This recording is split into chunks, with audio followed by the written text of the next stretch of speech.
This video is brought to you by Squarespace. From websites and online stores to marketing tools and analytics, Squarespace is the all-in-one platform to build a beautiful online presence and run your business. Now, a couple of things. Maybe you've got some idea for a website or a business or a YouTube channel or a podcast, something like that, knocking around in your minds. Well, two, the only way to figure it out if it's worth doing is to get it out there to the world. And this can be daunting because, well, it's scary to go and pursue new things, but not knowing how to set up a website is not an excuse. No excuses available with Squarespace. Squarespace allows you to create a powerful website for whatever you're up to. Want to sell something online? Yes. Easy to set up a store with Squarespace. Want to do a podcast? Start a YouTube channel? Well, you'll want to do the YouTube channel on YouTube, but you'll want a website to complement it, and of course Squarespace does podcasting. It all starts on Squarespace with a beautiful template that you can customize to your heart's content, or start from scratch, or easily move over an existing domain, making everything easy to manage. But don't start from scratch. Use a template. They look awesome. No excuses. And once you've gone through the super easy customization process, there are no updates, there's no patches, there's no tech BS to deal with. Also, it's got 24/7 customer support. They're there to help you whenever you've got a question. Just head to squarespace.com for a free trial. And when you're ready to launch, go to squarespace.com/brainfood to save 10% off your first purchase of a website or a domain. And let's get into the video. If you've ever thought George Clooney comes off as extremely likable in many of the roles he plays in films, well, it turns out that part of that, at least, isn't really an act. Beyond things like helping to organize and spearhead several pledge drive events that have generated tens of millions of dollars for charity and donating many, many millions of dollars of his own money to various humanitarian organizations, such as relatively recently paying for over 3,000 Syrian refugee children to get an education, or that time he got himself arrested for protesting outside of a Sudanese embassy to bring more public attention to the human rights issues there, etc., etc., etc. The list really does go on. It turns out the good guy Clooney meme is actually a thing in more day-to-day matters as well. In fact, hilariously, in interviews we read, he even gets rave reviews from several of his ex-girlfriends who note he's every bit as nice in private as in public. But we're not here to talk about his already much talked about love life. No, we're here to discuss that time he gave each of his closest friends a briefcase with $1 million cash in it. To begin with, while you might think that most of these friends were probably rich and famous celebrities like himself or things like that, I mean, so what do they need $1 million for? It turns out, further exemplifying his reputation for being the most normal guy in Hollywood, his core group of friends hasn't really changed much since long before he was ever famous, and while some of them have since had success in the industry, others are just regular Joes like the rest of us mere mortals. It was this group that he invited over for dinner. According to one of the more famous among them, who would later reveal the event to the media, entertainer and businessman Randy Gerber, in 2013, Clooney sent them all a message saying, "Hey, mark the 27th of September on your calendars. Everyone going to come to my house for dinner." And so it was that 14 of his closest friends showed up at his door, perhaps expecting some hijinks that night, given Clooney has a reputation of being an insatiable prankster with his amigos. For example, at one point in his younger years, he apparently cleaned his roommate's kitty litter immediately after the roommate's cat used the litter box. This both simultaneously embodies the good guy Clooney and prankster Clooney. This meant that his roommate didn't have to clean his litter box for weeks. The issue was that he didn't know Clooney was doing this, and with a little subtle suggestion, he eventually became very concerned about what was going on with his cat, who apparently had stopped all digestive processes. This ultimately culminated in a very worried owner and a trip to the vet, during which the cat checked out fine. When his roommate got home, he apparently found Clooney had taken a dump in the litter box. Oh, what a legend. As Jimmy Kimmel states of Clooney, nothing delights Clooney more than identifying a vulnerability and striking when an attack is unexpected. I've seen George reduce himself to tears retelling his years of torment. The amount of time and energy he spends on this kind of thing is literally incredible. He somehow manages to both be the best and worst friend a person could have, and that is a dichotomy I love. But a prank wasn't what Clooney had in mind for this evening together. Instead, he was going for more of the best side of that friendship dichotomy, wanting to give a heartfelt thank you to those he cared the most about. As alluded to, what they found at that dinner beyond food was a briefcase at each of their places at the table. Gerber stated Clooney then said, Listen, I want you guys to know how much you've meant to me and how much you mean to me in my life. I came to Los Angeles, I slept on your couches, so I'm fortunate in my life to have all of you, and I couldn't be where I am today without all of you. So it was really important to me that while we're still all here together, that I give back. So I want you all to open your suitcases. When they did, they found a whole lot of bills, $1 million worth each, it turns out. Said Gerber, every one of us, 14 of us, got $1 million. Every single one of us. We're in shock. Like, what is this?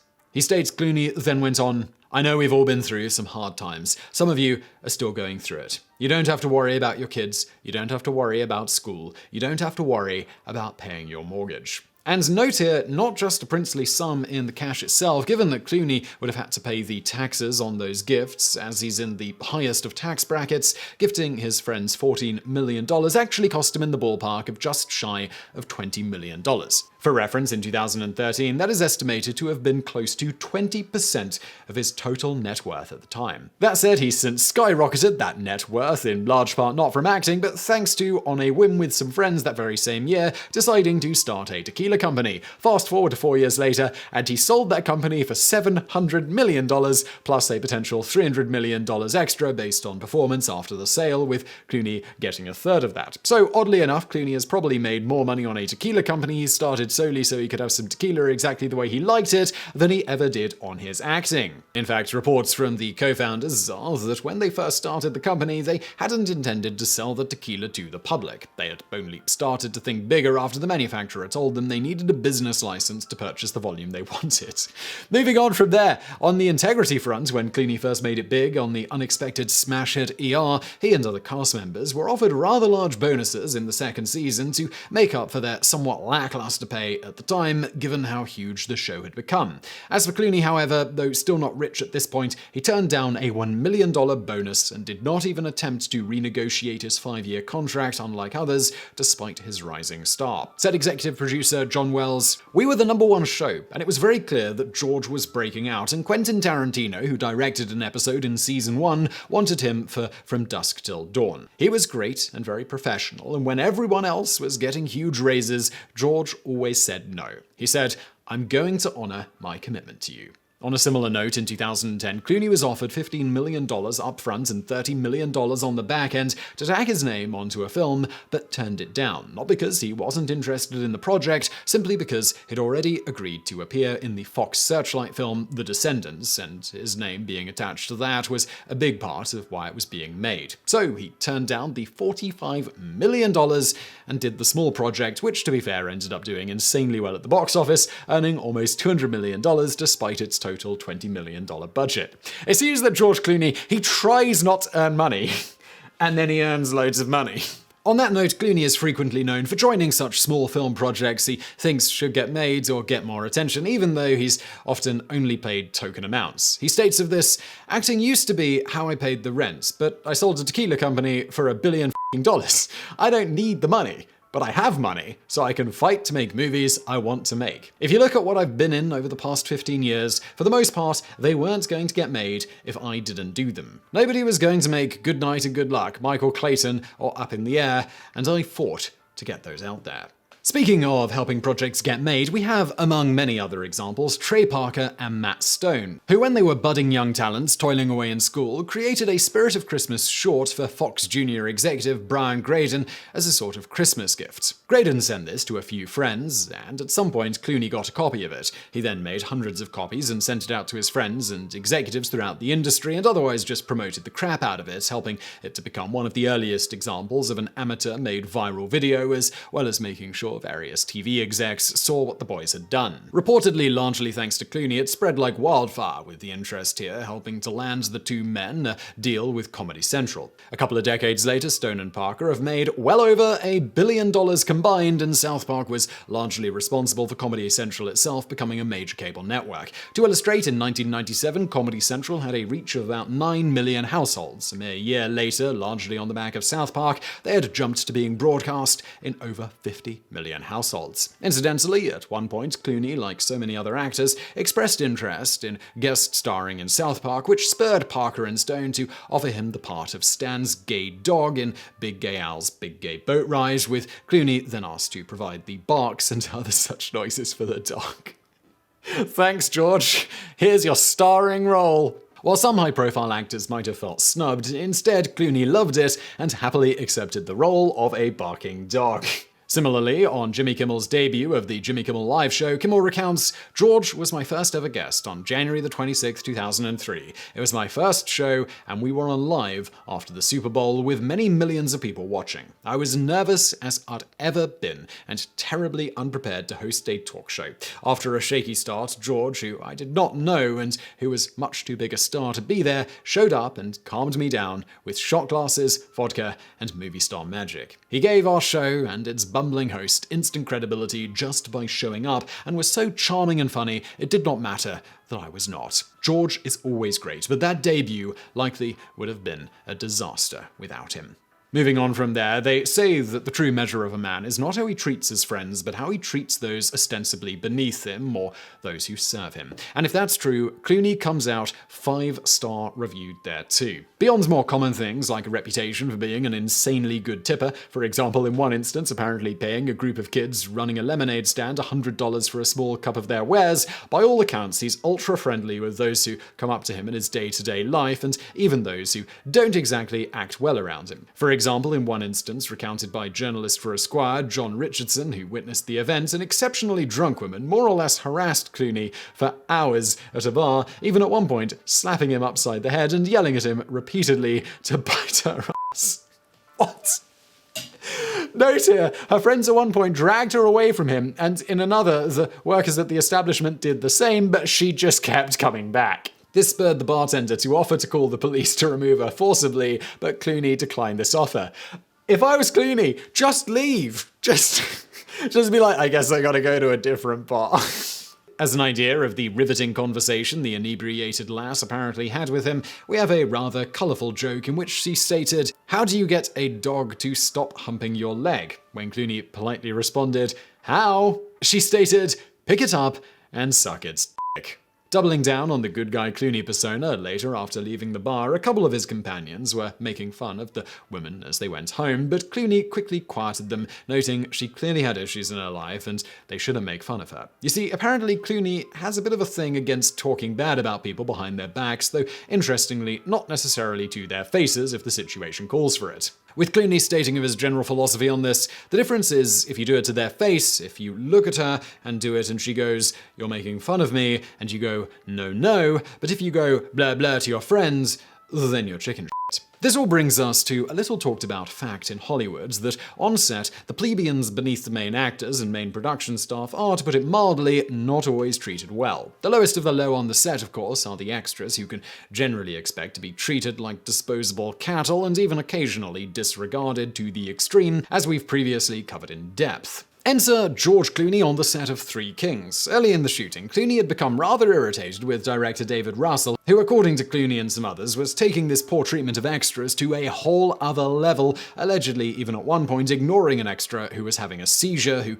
Clooney rushed to help. However, Russell would later claim that he hadn't seen the extra as he was focusing on the shoot. Whatever the case, in that instance, Clooney was having none of this, while initial reports of all of this were kept out of the media's eye. When the story finally broke later, Clooney begrudgingly gave his account of events that led up to an actual fight on set between the two of them. Said Clooney, "He yelled and screamed at people all day from day one. For me, it came to a head a couple of times. Once he went after a camera car driver. David began yelling and screaming at him and embarrassing him in front of everybody. I told him, you can yell and scream and even fire him, but what you can't do is humiliate him in front of people. Not on my set, if I have any say about it." As for Russell's side, he states, "The camera broke, we were losing the day, and I was upset about that. So I jumped off the truck, and I was like, fuck. I was just kicking the dirt and everything like that." And then George had this big thing about defending the driver, whom I hadn't really said anything to.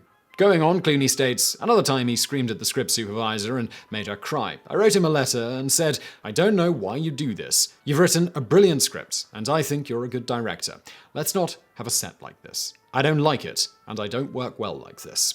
This brings us to the actual fight between the two, which was triggered after Clooney witnessed Russell yelling at an extra and throwing him to the ground. As for Russell's side, it is alleged he was simply showing the extra what he wanted to have happen in the scene, and the shouting was because it was really loud on set. It sounds like a maximum level excuse, doesn't it? But right or wrong, that was not Clooney or certain other cast members' perspectives on the incident, with Clooney stating, "He read the letter and we started all over again. But later, we were 3 weeks behind schedule, which put some pressure on you, and he was in a bad mood. These army kids who were working as extras were supposed to tackle us. There were 3 helicopters in the air and 300 extras on the set. It was a tense time and a little dangerous too. David wanted one of the extras to grab me and throw me down. This kid was a little nervous about it, and David walked up to him and grabbed him. He pushed him onto the ground. He kicked him and screamed, 'Do you want to be in this fucking movie? Then throw him to the fucking ground.' The second assistant came up and said, 'You don't do that, David. You want them to do something? You tell me.' David grabbed his walkie-talkie and threw it on the ground. He screamed, 'Shut the fuck up, fuck you.' And the assistant director goes, 'Fuck you, I quit.' He walked off. I went over and put my arm around Russell and I said, 'David, it's a big day, but you can't shove, push, or humiliate people who aren't allowed to defend themselves.' He turned on me and said, 'Why don't you just worry about your fucked up act? You're being a dick. You wanna hit me? You wanna hit me? Come on, he hit me.' I'm looking at him, and he's out of his mind. Then he started banging me on the head with his head. He goes, 'Hit me, you hit me!' Then he got me by the throat, and I went nuts. I had him by the throat. I was gonna kill him. Finally, he apologized, but I walked away. By then, the Warner Brothers guys were freaking out. We finished the movie, but it was truly, without exception, the worst experience of my life." In the end, Clooney sums up the whole series of events.